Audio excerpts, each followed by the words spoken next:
بنگلہ دیش کی پولیس اور آرمی اسٹوڈنٹس کے پیچھے پڑی ہوئی ہے۔ کہیں پولیس وینز اسٹوڈنٹس کے اوپر سے گزرتی ہوئی دکھائی دیں تو کہیں ہیلی کاپٹرز کو یونیورسٹی کی چھتوں پر لینڈ کرتے دیکھا گیا۔ ہزاروں لاکھوں اسٹوڈنٹس سڑکوں پر پروٹیسٹ کرتے دکھائی دیے، کہیں پر ریلیز نکالی گئیں تو کہیں پروٹیسٹ مارچ۔ دیکھتے ہی دیکھتے اسٹوڈنٹس کی تحریک اتنی پھیل گئی کہ انہوں نے مجبور ہو کر روڈز، ہائی ویز اور ریلوے سسٹم کو بھی بلاک کر دیا۔ نوبت یہاں تک آ پہنچی کہ بنگلہ دیش کی سرکار نے پولیس کے ساتھ ساتھ آرمی کو بھی اسٹوڈنٹس کے مد مقابل لا کھڑا کیا۔ لوکل میڈیا تو ویسے ہی کچھ رپورٹ نہیں کر رہا تھا، اوپر سے انٹرنیٹ، سوشل میڈیا اور سب سے بڑھ کر واٹس ایپ بھی بلاک کر کے اہم ایریاز میں کرفیو نافذ کر دیا گیا، اور کرفیو بھی ایسا ویسا نہیں بلکہ شوٹ ایٹ سائٹ۔ کئی مقامات پر اسٹوڈنٹس کے اوپر ڈائریکٹ گولیاں بھی برسائی گئیں۔ 200 سے زیادہ نہتے اسٹوڈنٹس مارے گئے، کئی ہزار زخمی اور بے شمار اسٹوڈنٹس کو اریسٹ کر لیا گیا۔ اس سب کے ساتھ ساتھ اتنے دنوں تک ملک شٹ ڈاؤن رہنے کی وجہ سے بنگلہ دیش کو $2 بلین سے زیادہ کا نقصان ہو چکا ہے۔ اتنا سب کچھ ہونے کے بعد سب کے ذہن میں ایک ہی سوال منڈلا رہا ہے کہ بنگلہ دیش میں آخر یہ سب کیوں ہو رہا ہے۔ زیم ٹی وی کی ویڈیوز میں ایک بار پھر سے خوش آمدید۔ ناظرین، اس سب کی شروعات 5 جون 2024 کو ہائی کورٹ کے ایک فیصلے کے بعد سے ہوئی، جب انہوں نے بنگلہ دیش سول سروسز میں کوٹا سسٹم کو واپس سے بحال کر دیا۔ شروعات میں کچھ پیسفل پروٹیسٹ دیکھے گئے، لیکن اس کے بعد عید کی چھٹیاں آنی تھیں، اسی وجہ سے ملک بھر میں پروٹیسٹ پوسٹ پون کر دیے گئے۔ عید کے بعد اسٹوڈنٹس نے دوبارہ سے پروٹیسٹ شروع کیے، اور اس بار یہ کچھ زیادہ سیریس تھے۔ انہوں نے روڈز بلاک کیے اور کوٹا سسٹم کو ختم کرنے کی ڈیمانڈ ظاہر کی۔ ویسے تو پروٹیسٹ کا مقصد کوٹا سسٹم کا خاتمہ تھا، لیکن دیکھتے ہی دیکھتے اس میں اور بھی کئی وجوہات شامل ہو گئیں۔ بنگلہ دیش میں عوامی لیگ پارٹی کی گورنمنٹ ہے، اور اسی پارٹی کا ایک اسٹوڈنٹ ونگ ہے جس کو چھاترا لیگ کہا جاتا ہے۔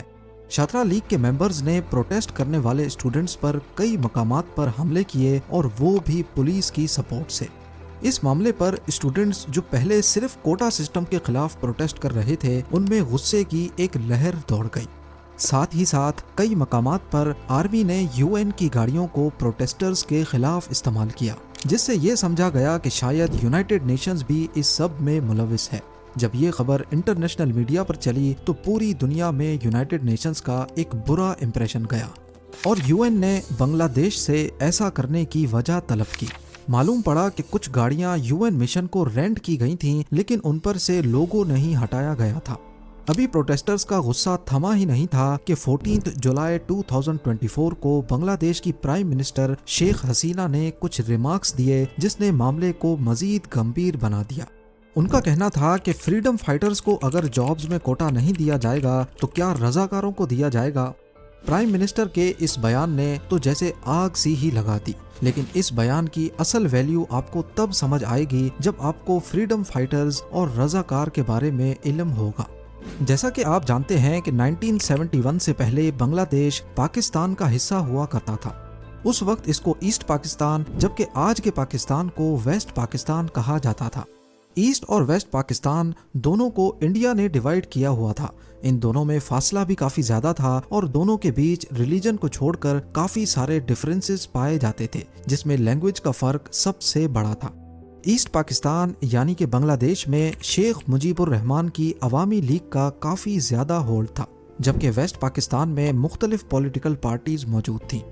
اس وقت پاکستان میں مارشل لا لگا ہوا تھا، اور جنرل یحییٰ خان جو اس وقت چیف مارشل لا ایڈمنسٹریٹر تھے، ان کی ذمہ داری تھی پاکستان میں جنرل الیکشنز کروانے کی۔ ان الیکشنز میں ایسٹ پاکستان کی عوامی لیگ کو کافی کامیابی ملی، جنہوں نے ایسٹ پاکستان کی 169 سیٹس میں سے 167 سیٹس کو کلین سویپ کر دیا۔